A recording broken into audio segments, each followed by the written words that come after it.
जी, meeting live है तो आप लोग अपने क्वेश्चन पूछ सकते हैं।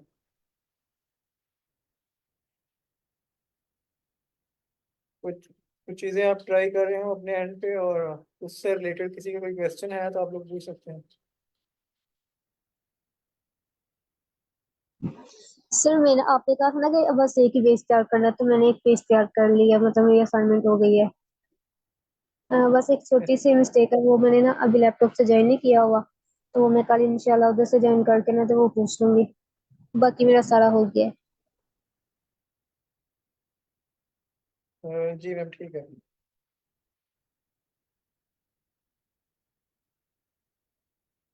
और कोई चीज़ आप डिस्कस करना चाहें वर्डप्रेस के सेशन रिलेटेड, या और कुछ कोई फीडबैक इससे रिलेटेड?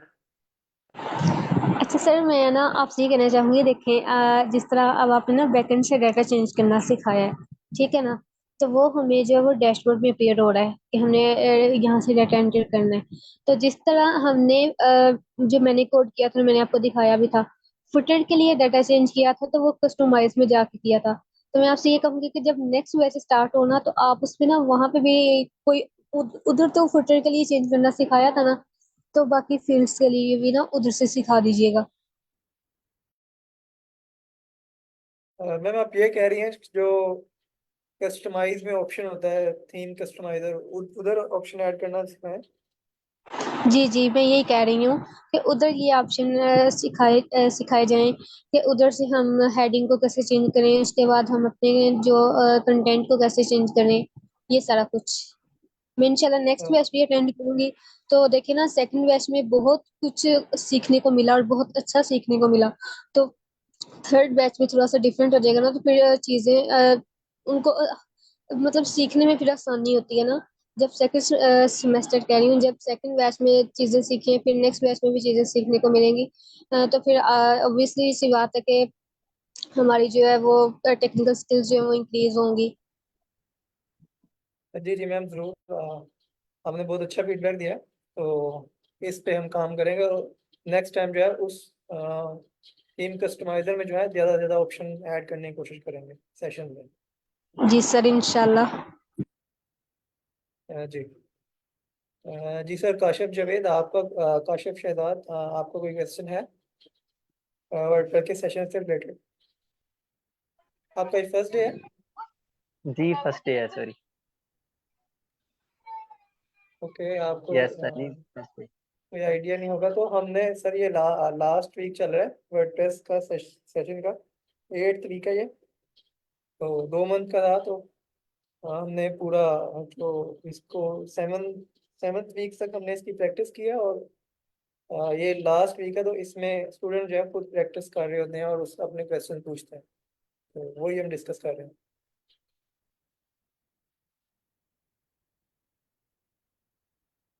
चले, अगर कोई क्वेश्चन नहीं है तो मैं कुछ शेयर कर देता हूँ तो वर्डप्रेस से रिलेटेड।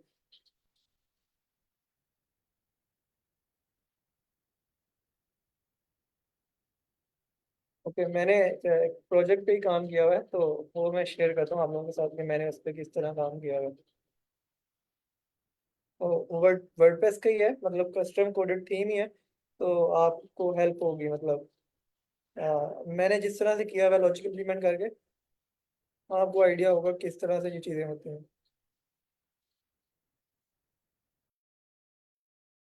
एक सेकंड में स्क्रीन शेयर कर दूँ।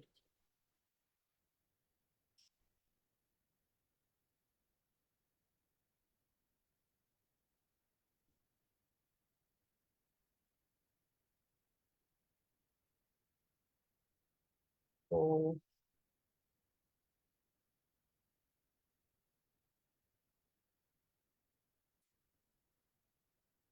एक सेकंड, मुझे ये स्टार्ट करना पड़ेगा दोबारा से।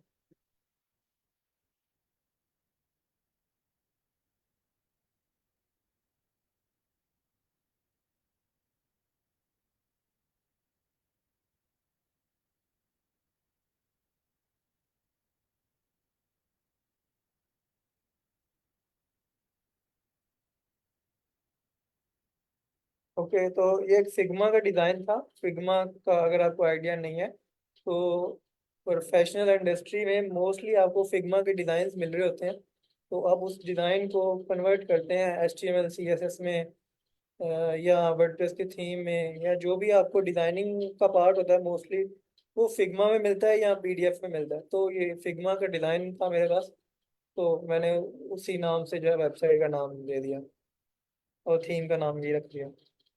तो ये सबसे पहले लोगो का है, सबसे पहले ये है बल्कि इसमें टेक्स्ट है, और ये वाला एक लिंक है इसमें, और ये बैकएंड से मैनेज हो रही है चीज़ें। मैं पहले फ्रंट एंड का पार्ट दिखाऊंगा और देन बैक एंड का पार्ट दिखाऊंगा।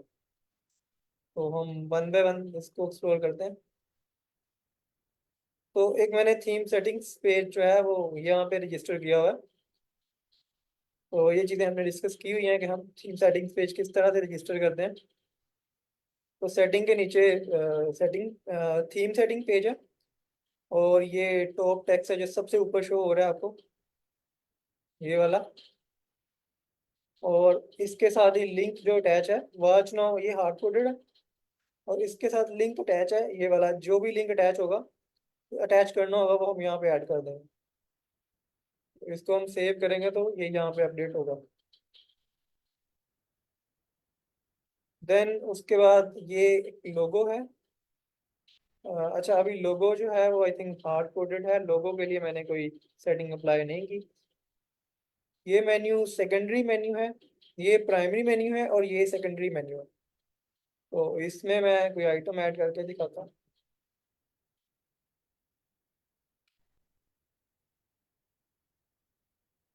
जस्ट ए सेकेंड, ये है सेकेंडरी मेन्यू। जी, तो ये दो आइटम्स हैं इसमें, और अभी मैं इसमें थर्ड आइटम ऐड करता हूँ। अच्छा सर, प्राइमरी और सेकेंडरी मैंने मुझे याद है कल सर जुबैर ना गाइड कर रहे थे थोड़ा सा, तो उन्होंने बताया था कि जो हमने मेन्यू का नेम है वही रखना होता है जो हमने उधर फाइल में ना रखा होता है। जैसे आपने अभी सेकेंडरी मेन्यू रखा हुआ ना नेम, तो क्या आपने उधर भी फाइल में भी सेकेंडरी मेन्यू रखा हुआ था? मैम, दो होते हैं, ये एक सेकेंडरी, ये टेक्स्ट है, मतलब ये है हमारी आइडेंटिफिकेशन के लिए, ठीक है, ये यहाँ पे शो हो रहा है। और ये जैसे प्राइमरी है और ये सेकेंडरी है, ये है हमारी आइडेंटिफिकेशन के। लेकिन इसको जब हम जहाँ पे हम रजिस्टर करते हैं वहाँ पे, मैं आपको दिखा देता हूँ, वहाँ पे भी एक हम की यूज करते हैं, ठीक है, की कह लें या टेक्स्ट कह लें। तो वो जो होती है वो कॉल करने के लिए यूज होती है वर्डप्रेस के मेन्यू में।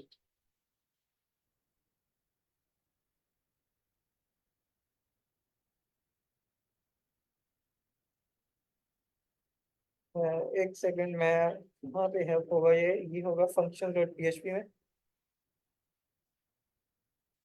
और यहाँ पे हम नया मेन्यू देखते हैं। नया मेन्यू,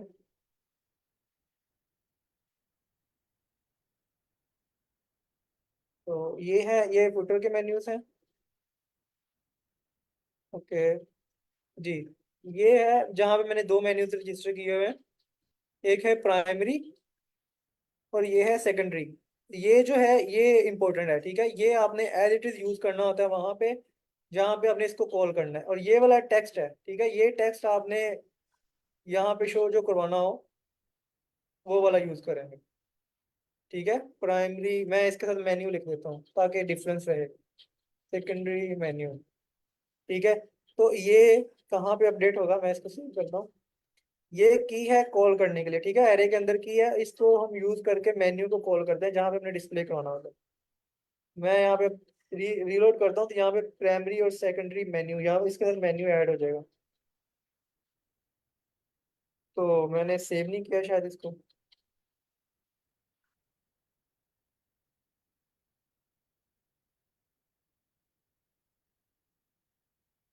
ओके, मैं एक सेकेंड इसको देखता हूँ। जी, ये एक्चुअली थीम नहीं है, ये मैंने थीम की कॉपी रखी हुई है। थीम मेरा एक्चुअली इसमें है, थीम्स में। तो जब डेवलपमेंट कर रहे होते हैं तो समटाइम जो है वो कोई बग आ जाता है, तो वो पूरी साइट को जो है वो खराब कर देते हैं। तो मैंने वो और फाइल खोल ली थी, ये है मेरा एक्चुअल थीम।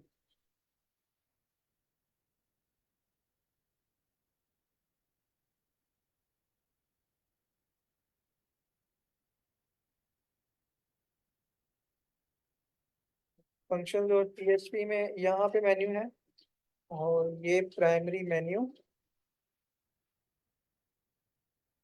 और ये सेकेंडरी मेन्यू। मेरी आवाज आ रही है? ठीक आ रही है? जी। जी यस सर, सर। आपकी आवाज क्लियर है। ओके, ये प्राइमरी मेन्यू है और ये सेकेंडरी मेन्यू।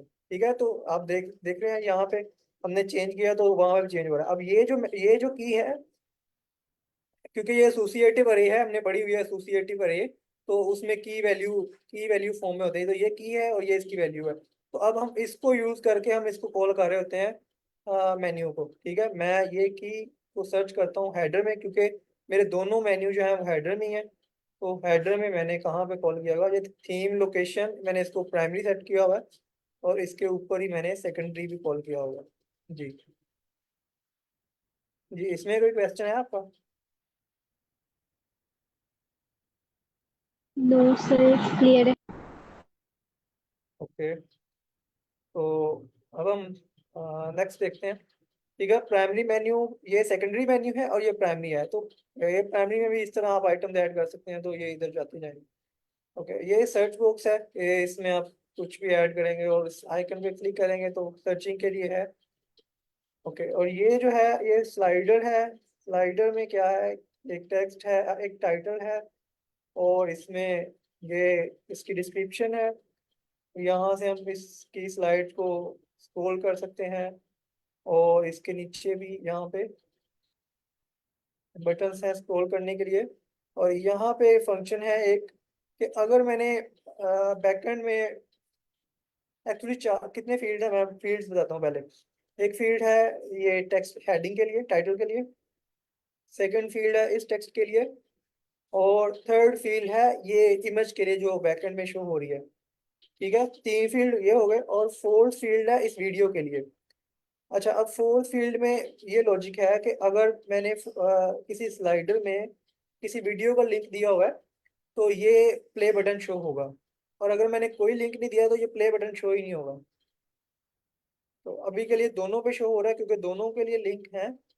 मैं आपको ये दिखाता हूँ किस तरह से इम्प्लीमेंट हुआ है। ओके, तो ये स्लाइडर सेक्शन, ये सेकंड सेक्शन है। ये मैंने टाइटल ऐड किया हुआ है। ठीक है, स्लाइडर का फर्स्ट स्लाइड का। उसके बाद स्लाइड की डिस्क्रिप्शन है, और ये इमेज जो स्लाइडर की शो हो रही है। अच्छा, इसमें यूआरएल है, किसी में अगर यूआरएल नहीं होगा तो उसके ऊपर प्ले का बटन जो है वो शो नहीं होगा, तो मैंने अब इसमें यूआरएल जो है वो हटा दिया। ठीक है, और सेकंड में यूआरएल है। अब मैं इसको सेव करता हूँ। और लास्ट टाइम इसमें मेरा कोई प्रॉब्लम आ रहा था, तो इससे मैं काम कर रहा हूँ अभी। ठीक है, अब देखें यहाँ पे जो फर्स्ट स्लाइड है उसके ऊपर प्ले बटन नहीं आ रहा, और जो सेकंड वीडियो है उसके ऊपर प्ले बटन आ रहा है। तो अगर ये यूआरएल वैलिड होगा तो ये यूट्यूब से वीडियो जो है वो फैच होगी, और यहाँ पे शो होगी। तो ये भी मैं दिखाता हूँ किस तरह से होगी। तो हम यहाँ पे किसी वीडियो को कॉपी करते हैं, इसका लिंक, और मैं इसको पेस्ट करता हूँ बैकएंड में वीडियो के यूआरएल के लिए। ठीक है, ये मैंने इसको पेस्ट किया, और अब मैं सेव करता हूँ इसको। ठीक है, अब ये एक वैलिड यूट्यूब की वीडियो का यूआरएल है। अब हम इसको रिलोड करते हैं, और अब मैं इस प्ले बटन पर क्लिक करता हूँ, तो जो मैंने वीडियो का लिंक कॉपी किया था वही यहाँ पे डिस्प्ले हो रही है। तो ये इस तरह से काम करता है। ठीक है, तो ये एक स्लाइडर है कंप्लीट। जी, इसमें किसी का कोई क्वेश्चन है?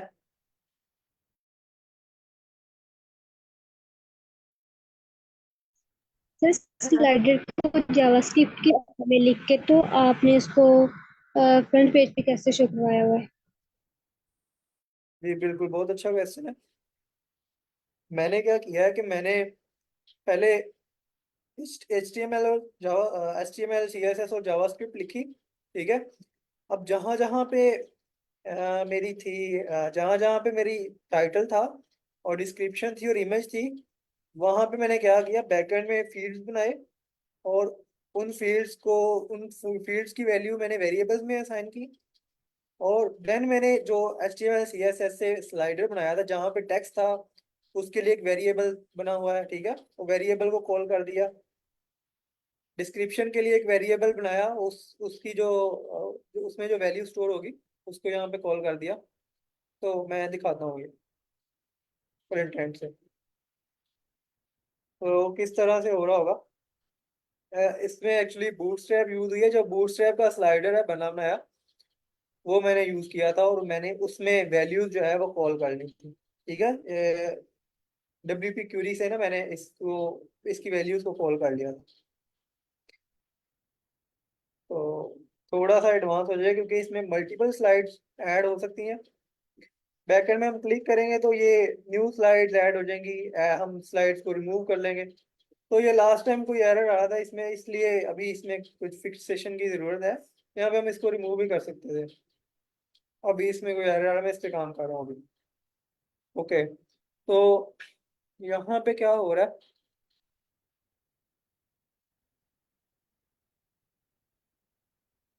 यहाँ पे इमेज का सोर्स है, ठीक है, और इमेज के सोर्स में मैंने एको यूआरएल और इमेज जो जैसे हमने पहले डिस्कस किया हुआ है कि एक इमेज है, एक फील्ड बनाया फॉर एग्जांपल, ठीक है, एक फील्ड बना लिया, उसमें जो भी यूआरएल स्टोर होगा उसको सेव करा लिया, और देन फ्रंट एंड पे उस वेरिएबल को एको करा लिया, ठीक है। तो इमेज यहाँ पे इस तरह से शो हो रही है, और टाइटल जो है वो टाइटल कहाँ पे शो हो रहा है, ठीक है, यहाँ पे स्केप HTML स्लाइड ऑप्शन, उसमें जो टाइटल है, अच्छा ये जो सारी वैल्यूज हैं ये की फॉर्म में है, मतलब एक एरे में है, और इसमें हम मल्टीपल टाइटल्स और डिस्क्रिप्शन स्टोर करवा सकते हैं।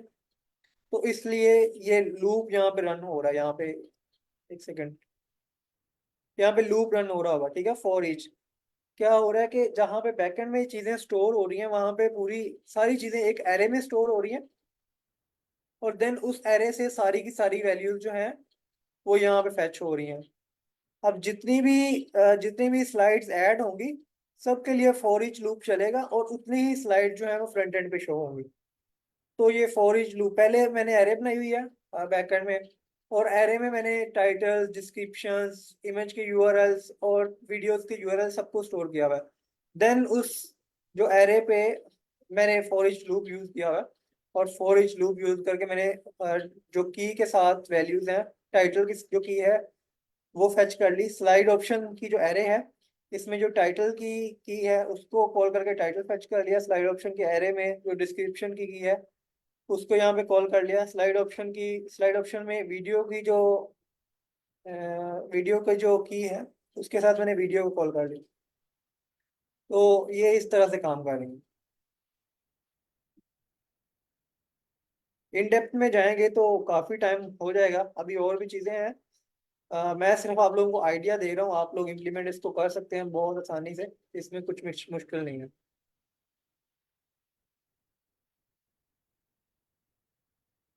जी, तो नेक्स्ट इसमें किसी का कोई क्वेश्चन है?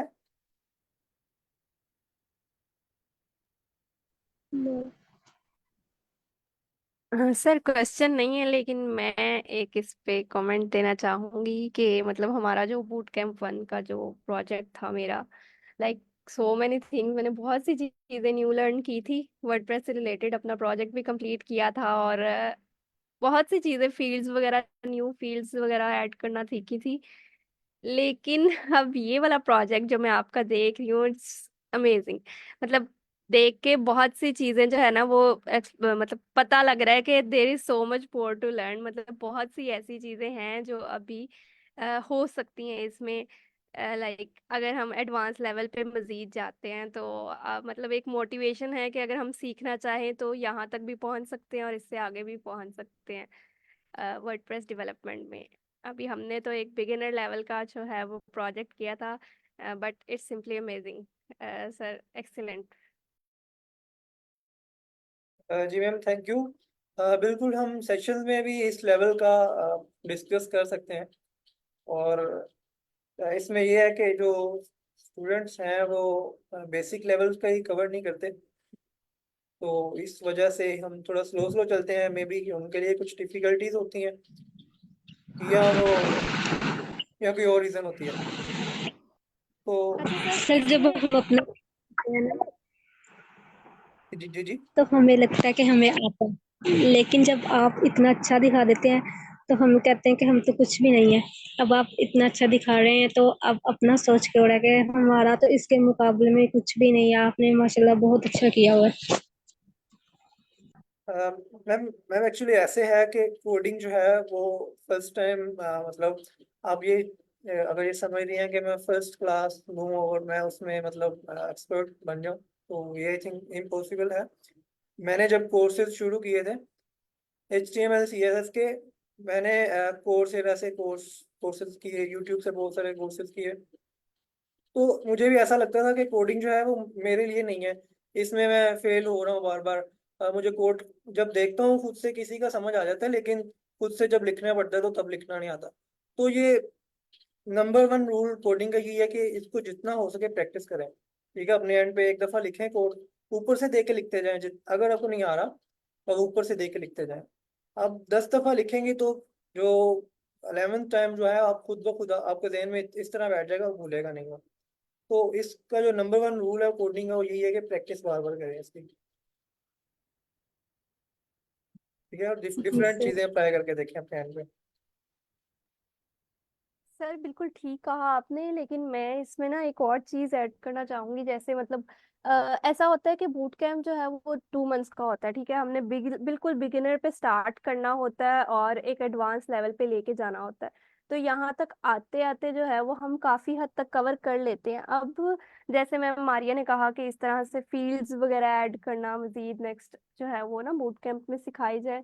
तो इससे रिलेटेड मैं एक अपना पर्सनल सजेशन ऐड करूंगी। फर्स्ट बूट कैंप से रिलेटेड जब मैंने मतलब अपना प्रोजेक्ट वगैरह स्टार्ट किया था, बहुत सी ऐसी चीजें थी जो खुद से जो है वो लर्न की थी। मतलब मैं ये कहना चाह रही हूँ कि मतलब आप खुद से एफर्ट जो है ना वो नहीं पुट करेंगे ना, तो आपको जो है वो जितना आप अगर सीख लेंगे उतने पे ही रहेंगे, तो फिर आप कोडिंग नहीं सीख सकते। आपको बहुत सी चीजें जो है इधर उधर से करके सीखनी पड़ेंगी। इवन दो जब मैंने अपना प्रोजेक्ट किया था, मैं पर्सनली बताऊं कि कोड जो है समझ भी आ रहा था, ठीक है। काफी हद तक चैट जीपीटी से या यूट्यूब से या जहां से भी देख के जो है ना वो कंप्लीट कर लिया। लेकिन उसको जो है ना वो अम, थोड़ा सा आप जब आहिस्ता आहिस्ता करते जाते हैं ना तो आपको सही उसकी समझ आती है। क्योंकि आप इनिशियली जो है आप उसको इतने अच्छे से जो है वो नहीं समझ पाते, लेकिन जैसे जैसे आप करते जाएंगे इसमें डीपली इंडल्ज होते जाएंगे, तो आपको जो है वो कोडिंग बहुत अच्छे से आ जाएगी। मैंने इस तरह से किया था कि मतलब चैट जीपीटी से ले रही हूँ, कोड कर रही हूँ पेस्ट, और काम मेरा हो रहा है, ठीक है। उस वक्त जरूरी ये था कि काम होना चाहिए, ठीक है। लेकिन आहिस्ता आहिस्ता जो है वो चीजें मुझे समझ भी आने लग गई। तो अगर आपको कहीं से कोड मिल रहा है, आपका काम हो रहा है, तो आप ये ना सोचें कि ये तो मुझे समझ नहीं आ रहा। वो आपको आहिस्ता आहिस्ता समझ भी आएगा। जब वो उसको वर्किंग उसकी गौर से देखेंगे ना तो वो आपको समझ भी आएगा। जस्ट आपने करना ये है कि आपने खुद की एफर्ट जो है वो लाजमी पुट करनी है, कि डिफरेंट चीजें आपने सीखने की कोशिश करनी है, और वो रिसोर्स कोई भी हो सकता है। जी। जी बिल्कुल मैम, थैंक यू। ओके, तो नेक्स्ट हम ये देखते हैं, ये कस्टम पोस्ट टाइप है। ठीक है, और ये आई थिंक कस्टम है या सिंपल पोस्ट है। बस इसमें ये फंक्शनलिटी कि ये इधर को ड्रैग हो सकती है, ठीक है, और इधर को। तो जितनी भी पोस्ट होंगी, 4 होंगी एक पेज पे, और बाकी जो है वो इधर उधर मूव हो जाएंगी। तो एक सेकंड में देख लूँ कि ये कौन सी पोस्ट है। इवेंट्स, और ये फर्स्ट पोस्ट। ओके, बहुत सारी चीज़ें मैंने कमेंट की हुई हैं, क्योंकि जब हम डेवलपमेंट कर रहे होते हैं तो वेबसाइट जो है वो काफ़ी ज़्यादा हैवी हो जाती है, और रीलोड करने में डिले होता है। तो मैंने इसमें काफ़ी चीज़ें कमेंट की हुई थी।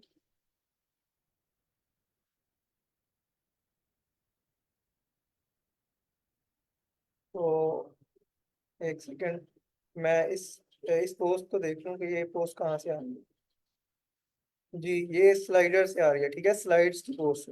तो ये कस्टम पोस्ट टाइप ही है, जैसे हमने सीखा हुआ है। हम कस्टम पोस्ट टाइप ऐड कर सकते हैं। तो इसमें कितने फील्ड्स हैं? इसमें ये टाइटल का फील्ड है, डिस्क्रिप्शन का है, और ये थंबनेल इमेज का है। और यहाँ पे हम इसको कस्टम पोस्ट टाइप को WP क्यूरी से कॉल करके यहाँ पे इसको फेच कर सकते हैं।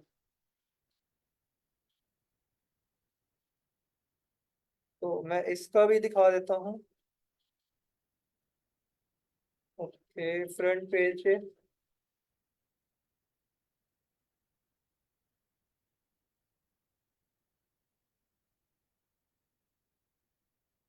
ये है पोस्ट स्लाइडर, मैंने कमेंट ऐड किए हुए हैं। और यहाँ पोस्ट टाइप मैंने स्लाइडर को टारगेट किया हुआ है, और -1 के जितनी भी हो सारी आए। और ये आई मैंने ऐड किया था कि मैं इसमें इसके नीचे जो है वो ये ऐड करूँ, ये हॉरिजॉन्टल लाइंस भी। तो वो मैंने बाद में ऐड नहीं की। मैंने सोचा कि यही काफ़ी है, मतलब इससे भी इधर उधर हो रहा है तो यही काफ़ी है।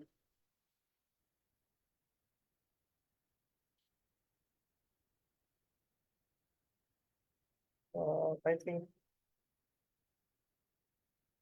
जी। ओके, तो यहाँ पे हमने स्लाइडर पढ़ा हुआ है, मतलब हमने कस्टम पोस्ट टाइप पढ़ी हुई है, और हमने उसको क्यूरी करना भी सीखा हुआ है। तो पोस्ट स्लाइडर ये मैंने अटैच कर दिया पोस्ट के साथ।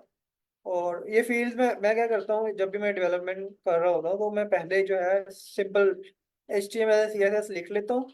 मतलब मैंने सबसे पहले क्या किया था, मैंने इसमें एक पोस्ट बनाई, और फॉर एग्जांपल मैंने यहाँ पे मुझे पोस्ट चाहिए 4-5, ठीक है।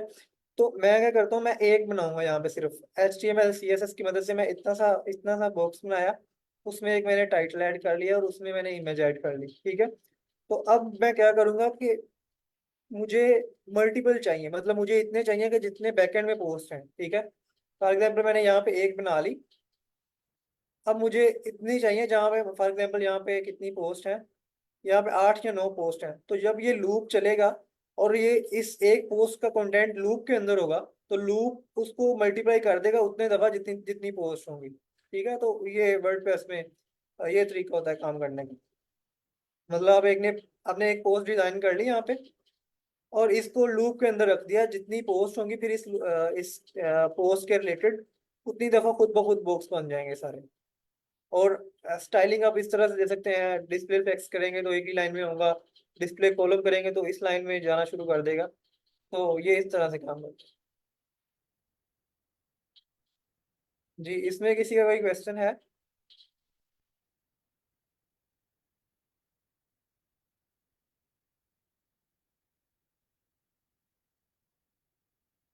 ओके, नेक्स्ट हम देखते हैं कि ये एक स्टिकी पोस्ट है, और हर रीलोड पे ये चेंज होती है। ये एक ही रहेगी लेकिन हर रीलोड पे चेंज होगी ये, ठीक है। ये चेंज हो रही है। ये थर्ड पोस्ट है। तो इमेज मोस्टली के साथ सेम ही है, तो इसलिए ये हेलो वर्ल्ड शो हो रही है और पोस्ट है। ओके, तो ये कौन सी पोस्ट है? आई थिंक ये जो है स्टैटिक है, या नहीं, ये 3 लेटेस्ट पोस्ट है, ठीक है। जो भी 3 लेटेस्ट पोस्ट होगी वो यहाँ पे शो होंगी, ठीक है। एडमिन डैशबोर्ड से हम पोस्ट में जाएंगे, और इसमें जो भी 3 लेटेस्ट पोस्ट होंगी, ये थर्ड पोस्ट है 2019, और ये नेशनल चैंपियंस, ठीक है। ये तीनों लेटेस्ट हैं, तो यही तीनों शो हो रही हैं। तो ये हमने सीखा हुआ है कि हमने ऑर्डर क्या रखना है इसका। अच्छा, ये वो जो रैंडम शो हो रही है पोस्ट, ये वाली स्टिकी पोस्ट, इसका सिर्फ एक ही है। सिर्फ आपने एक बॉक्स बनाना है, इसके 2 सेक्शन बनाए हैं, इमेज का सेक्शन, और ये पोस्ट का टाइटल है, ये पोस्ट की डिस्क्रिप्शन है। और पोस्ट की डिस्क्रिप्शन कितने वर्ड्स तक है? कुछ वर्ड्स तक मैंने ट्रिम की हुई है। जैसे फॉर एग्जांपल ये डिस्क्रिप्शन है, ठीक है। कितने, ये 3 लाइंस की है।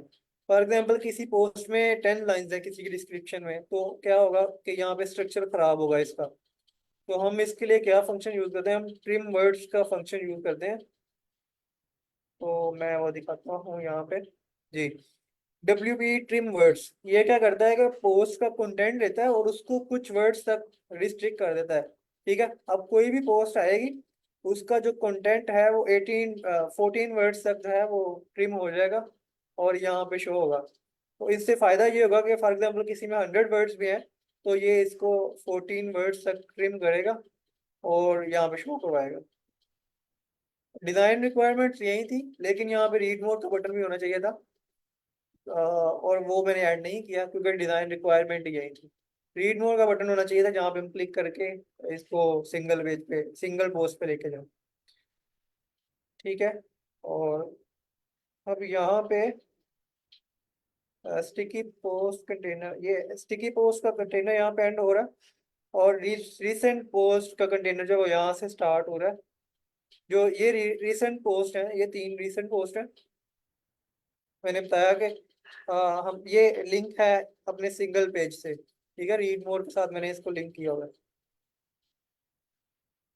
और ये क्या हो रहा है, पोस्ट पर पेज 3, और ये रिक्वायरमेंट थी कि 3 ही शो हो, और इसके भी मैंने वर्ड्स को और कंटेंट को ट्रिम किया हुआ है।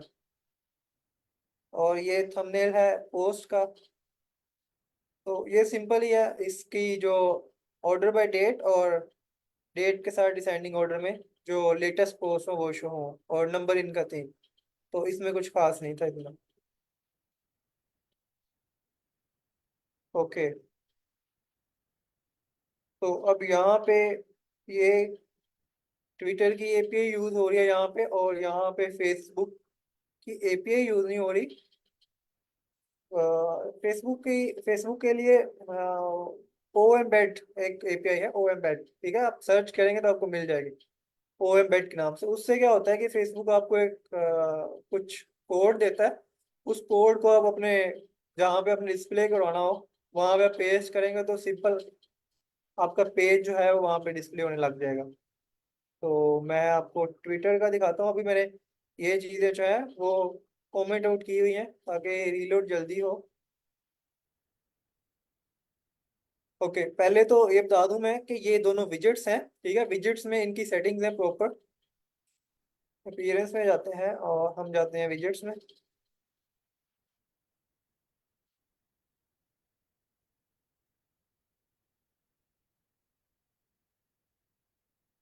तो ये फेसबुक पेज है, और फेसबुक पेज में मैंने काफ़ी सेटिंग्स ऐड की हुई हैं। ठीक है, ये टाइटल है, ये पेज है। जिस पेज को अपने फ्रंट एंड पे डिस्प्ले कराना, मैं अभी आपको डिस्प्ले भी करवा के दिखाऊंगा। ओके, अडाप्ट कंटेनर है कि जो कंटेनर हो सीएसएस का उसके अंदर है या उससे बाहर भी जाए अपनी हाइट के मुताबिक। यहाँ से हम इस कंटेनर की विड्थ और हाइट सेट कर सकते हैं। शो टाइमलाइन से क्या होता है कि ये मैं आपको लाइव दिखाता हूँ कि ये क्या है।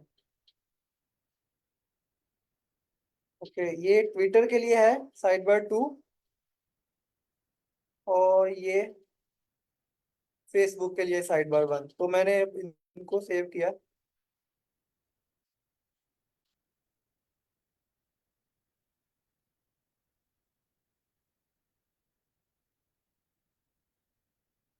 तो यहाँ पे ट्विटर का जो यूजर नेम ऐड होगा बैकएंड में, उस यूजर नेम की ट्वीट्स जो होंगे वो फेच होंगे यहाँ पे।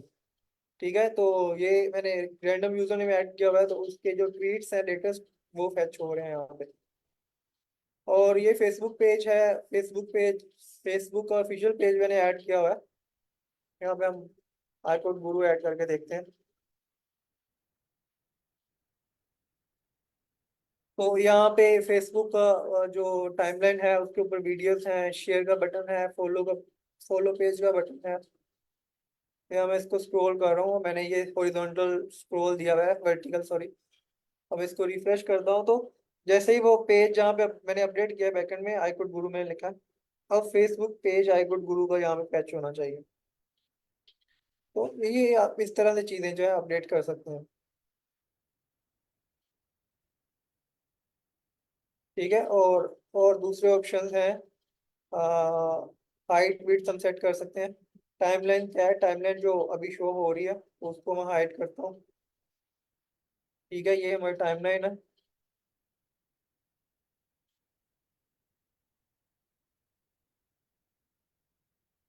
तो पहले पोस्ट जो हो रही थी तो अब हाइड हो गई है। ठीक है, और स्मॉल हेडर जो है वो हाइट कवर जो कवर फोटो है, मैं इसको फॉल्स कर देता हूँ, कवर फोटो भी शो होगी पेज के ऊपर जो होगी। और स्मॉल हेडर जो है वो हेडर छोटा सा शो होगा यहाँ।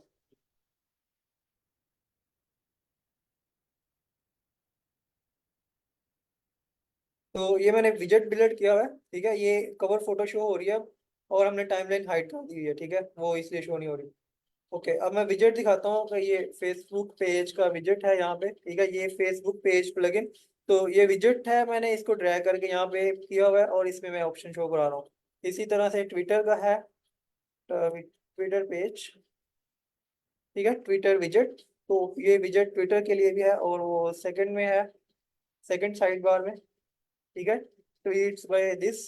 अब यहाँ पे सिर्फ यूजर नेम, मैंने सिर्फ यूजर नेम का ऑप्शन दिया हुआ है, तो वो यूजर नेम से फेच कर रहा है ट्वीट्स जहाँ पे ये शो हो रहे हैं आपको। ओके, तो अब ये टैब्स हैं तीन, और इन टैब्स का कंटेंट जो है वो बैकएंड से ही कंट्रोल हो रहा है। और ये मैंने सेटिंग्स पेज पे डिस्प्ले कराए हुए हैं, ये है टैब सेटिंग्स। और यहाँ पे ये फर्स्ट टैब है, फर्स्ट टैब टाइटल, और ये इसकी डिस्क्रिप्शन जो काफ़ी ज़्यादा शो हो रही है, और बाकी जो है तकरीबन एम्प्टी है।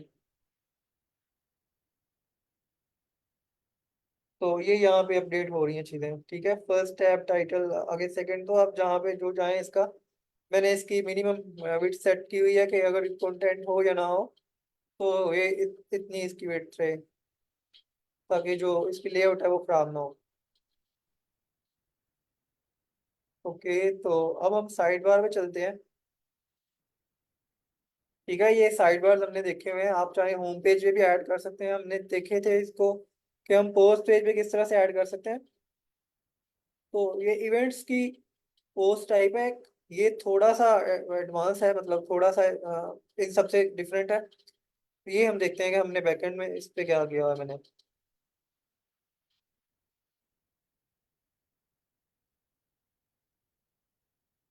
ओके, तो इसका मैंने फॉन्ट भी थोड़ा सा चेंज किया था।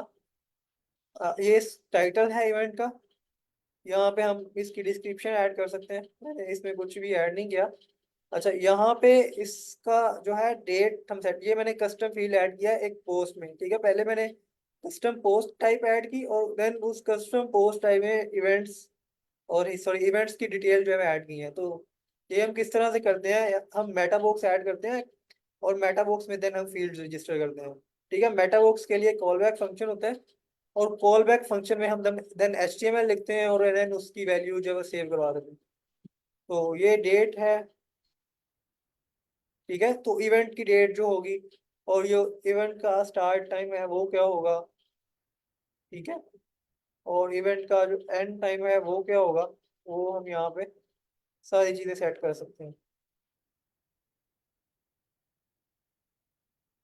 तो ये यहाँ पे टाइम के साथ सारी टाइम टाइम भी शो हो रहा है। तो हमने अब मैच इस पोस्ट को एडिट किया, अब हम इसका देखते हैं।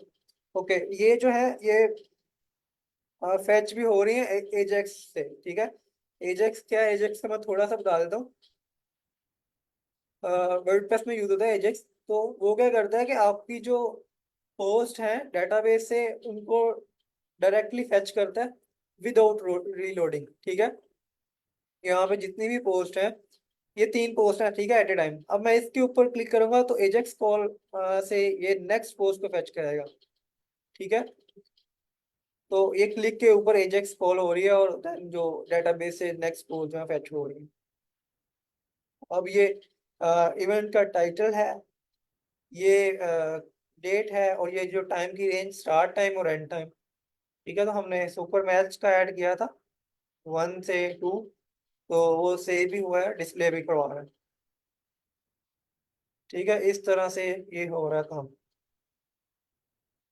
हाँ, अब इन इन चीज़ों के मैं सिर्फ इसका आइडिया दे रहा हूँ ताकि आपको क्लियर हो कि वर्डप्रेस में क्या क्या चीज़ें हो सकती हैं, और आप इसको अपने एंड में ट्राई करें, और उनमें कोई कंफ्यूजन आए तो आप डिस्कस करें क्लास में, ठीक है, तो आप देखें कितना अच्छा ये पूरा मैंने खुद से कस्टम कोडेड है, इसमें मैंने कुछ भी लाइक टेम्पलेट यूज नहीं किया कुछ भी, तो फुल प्रॉपर थीम है। ओके, ये इसमें कुछ भी नहीं है, सिर्फ कैटेगरीज फेच हो रही हैं। ये काम का थोड़ा ये देखते हैं। ओके, इसको मैंने कमेंट किया हुआ है। हम वेदर का देखते हैं कि वेदर का मैंने कहाँ पे कमेंट। ओके, यहाँ पे मैंने इसको कमेंट किया हुआ है। और बैकएंड में पहले हम बैकएंड से देख रहे हैं इसकी सेटिंग्स। और एक सेकेंड।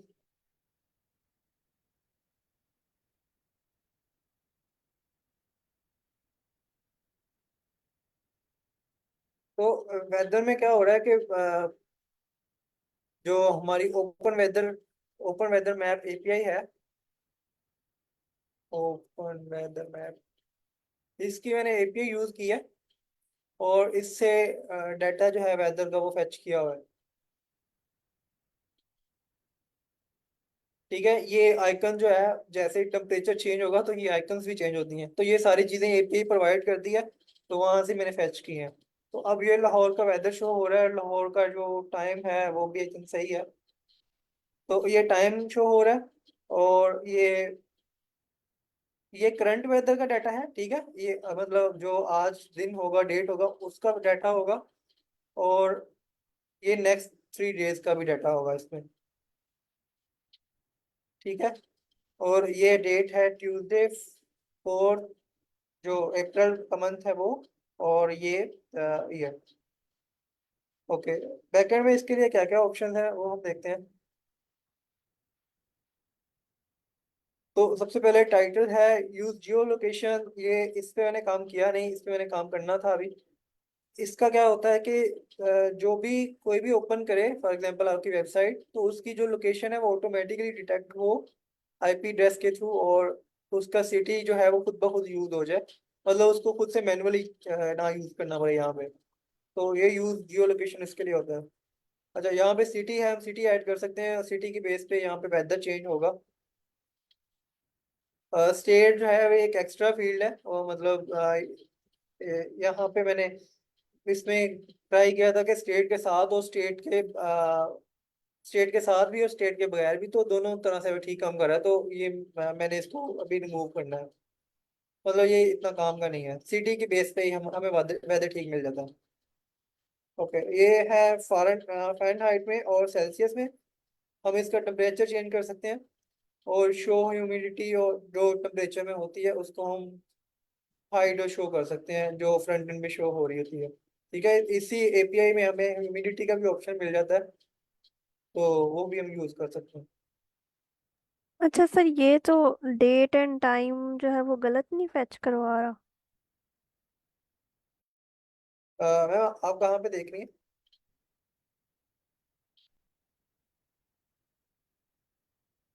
अ, सर जी, ये जो आज फ्रंट ट्यूसडे एंड है। पे सर टाइम भी और डेट भी। अ, जो ये है, ये ट्यूसडे डे है, और ये मंथ है, और ये ईयर है। यहाँ पे जो डे है, मतलब डेट वो नहीं शो हो रही। ठीक है, डे शो हो रहा है। और ओके सर। ये डेट नहीं है, ये टेम्परेचर है नेक्स्ट 3 डेज के। ठीक है, डिग्रीज लिखा हुआ है साथ में। और ये वेडनेसडे है। ठीक है, आज ट्यूसडे, तो कल का दिन ये वेडनेसडे, थर्सडे और फ्राइडे ये डेज हैं नेक्स्ट। जी सर, ये टाइम। और टाइम जो है वो जब एपीआई कॉल होती है तो तब का टाइम आता है, तो अभी हमने रिफ्रेश नहीं किया, तो अभी अपडेट होगा ये आई थिंक। जी जब से सर। ये रिफ्रेश हुआ है तब का टाइम दे रहा है। जी सर, तो ठीक हो अब गया। देखें। जी सर, एग्जैक्टली। ओके, तो अब इसमें डेट एंड टाइम था, हमें सिर्फ एक प्रॉपर फॉर्मेट में डेट और टाइम जो है शो करवाना था।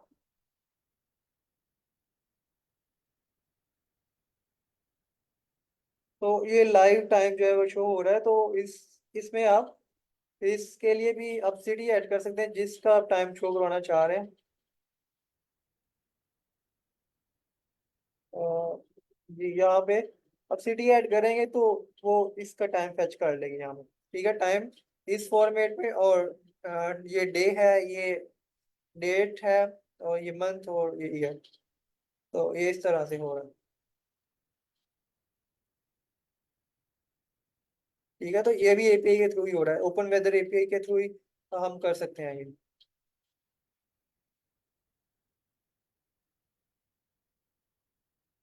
ओके जी, अभी तक आप लोग कुछ डिस्कस करना चाहें? और ये जो है ये मेन्यूज है सिंपल, हमने साइट पर रजिस्टर किया हुआ है, और इसमें मेन्यू क्या नाम है, मेन्यू को सिंपल मेन्यू क्रिएट किया और उसमें आइटम ऐड कर दिया, देन उसको यहाँ पे डिस्प्ले करवा दिया। इसमें भी यही है, और ये शॉर्ट कोड के थ्रू हो रहा है। तो शॉर्ट कोड हमने ऑलरेडी पढ़े हुए हैं।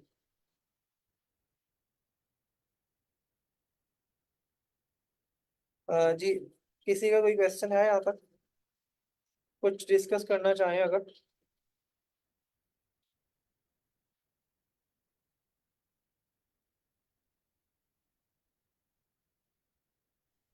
अस्सलाम वालेकुम सर। वालेकुम सलाम। सर मेरा है वो जो थीम डेवलपमेंट है उसमें मुझे इश्यूज आ रहे हैं। जी सर, आप शेयर कर सकते हैं स्क्रीन?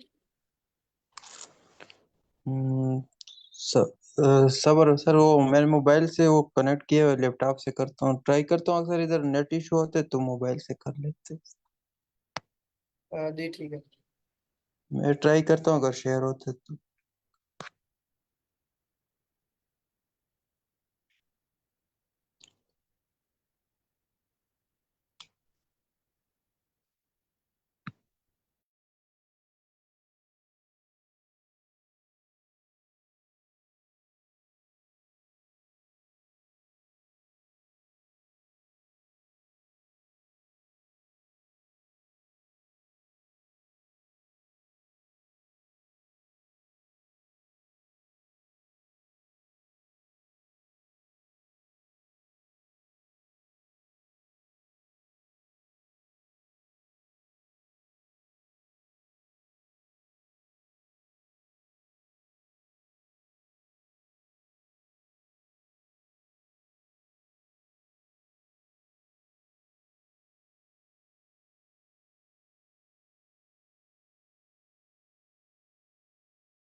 सर इस टाइम तो नेट बहुत स्लो है, ये टाइम लेगा। वैसे सर आप किस टाइम फ्री होते हैं?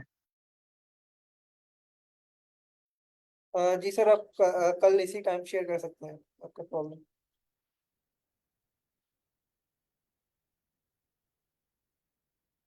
मेरी आवाज़ आ रही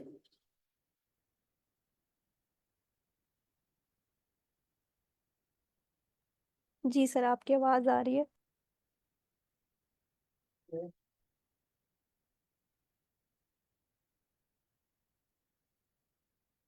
आई थिंक सर अकमल की तरफ कोई इशू है नेट का, उनका माइक ऑन।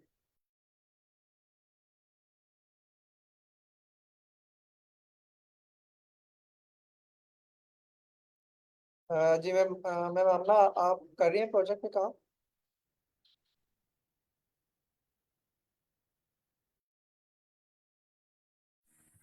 जी सर, काम किया है, दिखाना चाह रही थी, लेकिन आज मैंने क्लास थोड़ा लेट ज्वाइन किया तो अब टाइम भी थोड़ा रह गया, इसलिए कल ही दिखा दूंगी।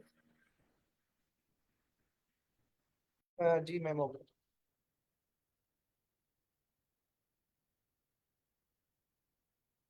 ओके, तो आप लोग ट्राई किया करें, जो भी कोई न्यू चीज़ सीख रहे हो आप, तो ऐसा बिल्कुल भी नहीं है मेरे ख्याल से, तो ये पॉसिबल नहीं है कि फर्स्ट टाइम आपने कुछ देखा है न्यू और वो आपको हमेशा के लिए याद हो जाए। अब कुछ भी न्यू सीख रहे हैं उसको आप बार बार टाइप करें, ठीक है? चाहे ऊपर से देख के टाइप करते जाए, देखते रहें, उसको कोड करने की कोशिश करें। और जब आपके मतलब जहन में बैठ जाए वो चीज़, देन उसको खुद से कोड करने की कोशिश करें। तो आ, ये टाइम जरूर आएगा कि आप वो खुद से टाइप करने की काबिल बन जाएंगे वो कोड। तो पहले ऊपर से ही देख के शुरुआत करते हैं सब लोग। ऊपर से देख के करते रहे, तब तक करते रहे जब तक आप खुद से ना लिख पाए उसको। और इसमें हिम्मत हारने वाली भी कोई बात नहीं है, ये चीज़ें इसी तरह से आती हैं।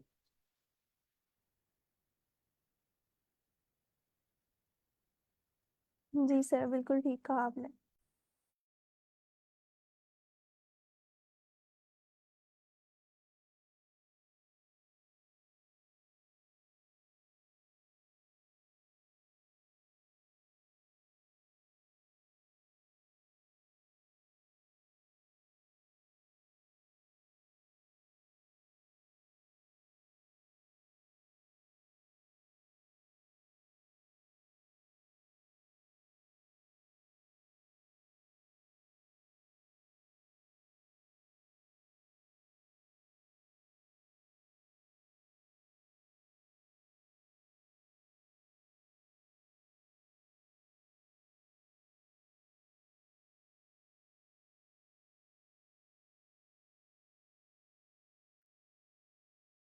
आई थिंक सरकमल की साइड नेट का इशू है, तो स्क्रीन शेयर करते हैं बार बार।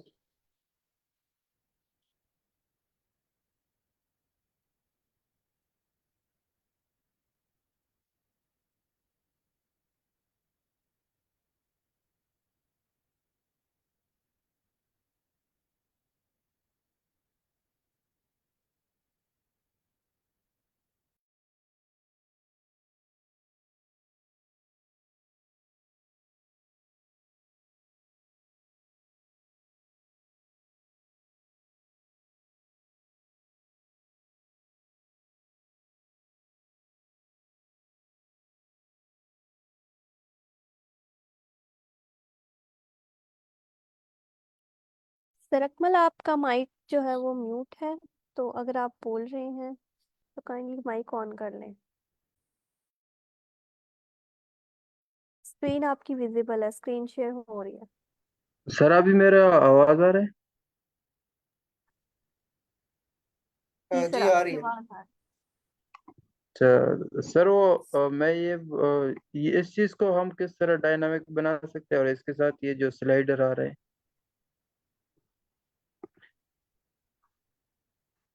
ये स्लाइडर है साइड पे, जी सर।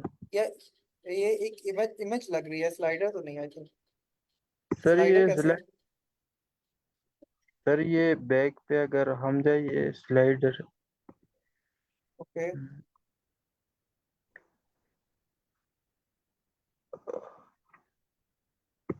तो ये थीम सेटिंग्स से आप कंट्रोल कर सकते हैं। थीम सेटिंग पेज बनाए, और उसके ऊपर मैं तो मोस्टली जो है वो ऑप्शन एपीआई यूज करता हूँ। कोई भी वैल्यू स्टोर करवानी है, कोई भी यूआरएल स्टोर करवाना है, तो ऑप्शन एपीआई यूज करते हैं हम। और अ, जितने भी फील्ड्स आपको चाहिए, जितनी भी स्लाइड्स आपको चाहिए, उनके यूआरएल जो है वो एक एरे में कर लें स्टोर, ठीक है। और देन उस ओके। एरे पे आप लूप यूज कर सकते हैं। ओके सर, और सर ये जो चीजें आ रही, ये जो अपार्टमेंट, ये जो इसके फीचर्स है, इसको हम किस तरह करेंगे? देखें, इन सब के लिए आपको जो है ऑप्शंस यूज करने पड़ेंगे। अगर तो आप विजेट बनाना चाह रहे हैं, विजेट बना लें। आप शॉर्ट कोड के थ्रू करना चाह रहे हैं, यही ऑप्शन है वर्डप्रेस में, ठीक है। डिफरेंट ऑप्शन है, विजेट्स के थ्रू कर सकते हैं, एपीआईज के थ्रू कर सकते हैं, या आप थीम कस्टमाइजर की एपीआई यूज कर लें, या ऑप्शन। अभी तक आपने कुछ ट्राई किया अपने एंड पे इसको डायनामिक करने के लिए?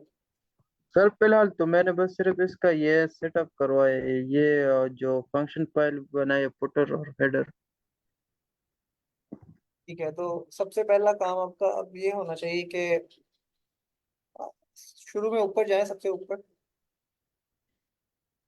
सर ये कोडिंग में या वो वेबसाइट पे? नहीं नहीं, इधर इस वेबसाइट के ऊपर जाएं, सबसे ऊपर। इसको ना शुरू से स्टार्ट करें, मतलब फर्स्ट पॉइंट से। जहाँ सर पे ये शुरू हो रही है। ये जो नेव बार है इसको मैंने डायनामिक किया हुआ है। ठीक है, ये ठीक है। तो देन मेरे ख्याल ये जो आपका टेक्स्ट है और ये जो स्लाइडर है, ये आपके थीम पेज पे होना चाहिए ये चीज़ें। ओके तो सर। अब आप थीम का पेज रजिस्टर करें और देन ऑप्शन एपी यूज करके ऑप्शंस जनरेट करें और कोई अच्छा सा लेआउट बना लें ताकि जो चीज़ें हैं वो ऑर्गेनाइज्ड रहें आपके बैकएंड के जो थीम पेज होगा उसमें। ओके सर, मैं ट्राई करता हूँ सर, अगर फिर कोई इशू हो तो फिर आपसे शेयर करता हाँ जी बिल्कुल, ठीक है। हूँ। Okay sir, thank you sir. You are welcome.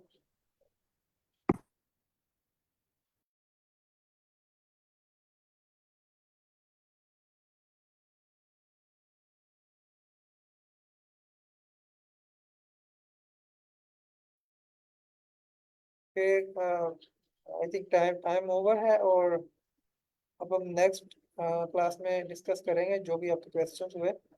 फिर भी अगर आपको कोई क्वेश्चन हो तो आप लोग स्लैक पे पूछ सकते हैं। अ, कल मिलते हैं। ओके, अल्लाह हाफिज़ एवरीवन। अल्लाह हाफिज़ सर।